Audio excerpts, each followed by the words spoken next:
Yon mga kapuging lamig, magkakalbing season na at kita nyo mga hatches na yon. Yan, pag anuhan ng mga bakang bagong panganak, ay lilinisan natin, i-move natin din eh. At kasi nandyan ang pressure washer, ay, dyan natin lilinisin. At ang ating gagamitin ay yon, yung tractor na yon na maliit. Pakita ko sa inyo.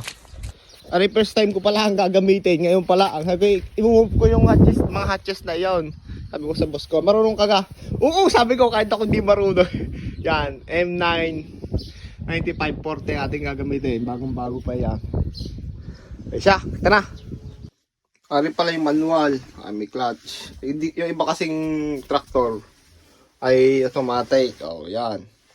Bahala na. Parehas lang siguro yan sa ginagamit yung isa. Yun ang ginagamit ko dati. Yung traktor na down. Yo, kaso sira. Mas maganda rin, mas maliit. Ayun na, kukuha na natin. Ano yung purchase. Yung mga pamisakat. Yo, nakuha na natin mga puging lamay. Tayo atras na. Tandaan lang. Yo, success. Ibaba na lang.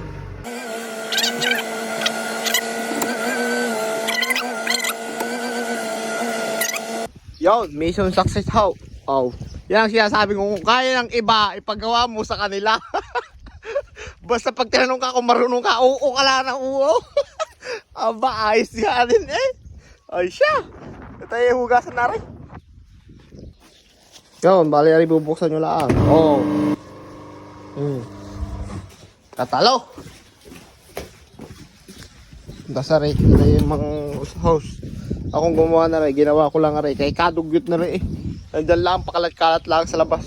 Hindi, ginawa ko ng gayaan. No. Ayos din yun, oh. Yun, ari pala loob ng hatches na yan na sinasabay. Kailangan malinis yan kasi mga guya yung mga yan, masisilan ng mga yan. Yun. Pala kasi, no? Oh. Linis eh. Oh, ito yun, ang diferensya, kalaki. Ay siya, mamaya na ulit. Eh siya, yun lang. At ako'y muna maghugas din eh. Kakaya din sa ano kayo. Oh, ala kasi no. Siya, enjoy the rest of the day. Have a good one. See ya!